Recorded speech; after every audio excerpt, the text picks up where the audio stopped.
ვიმსჯელებთ კოალიციაზე, უნდა გავერკვეთ, რაც ყველაზე მთავარია, თვითონ არც კოალიცია, არც თანამდებობა და არაფერი სხვა არ ღირს იმათ, რაც არის ჩვენი ქვეყნის ყველაზე მთავარი პრინციპი, ჩვენი ქვეყნის უმთავრესი საგარეო პოლიტიკური პრიორიტეტები და ქვეყნის უსაფრთხოება და სტაბილურობა.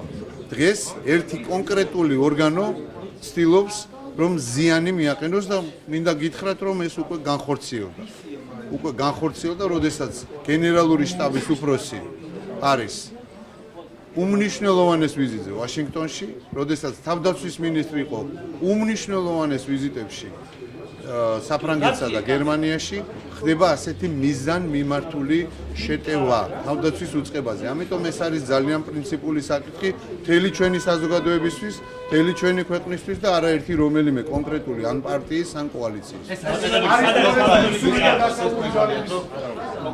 პოლიტიკური საბჭო იმისთვის არსებობს, რომ ასეთი მნიშვნელოვანი პოლიტიკური საკითხი გარკვეულ იქნას პარტნიორებს შორის. ჩვენთვის ძალიან პრინციპულია და ყოველთვის იყო გადამწყვეტი და წყალგამყოფი თუ რა პრინციპების და რა საგარეო პოლიტიკური პრიორიტეტების ერთგულები იქნებიან ამა თუ იმ პოლიტიკური ძალების წარმომადგენლები.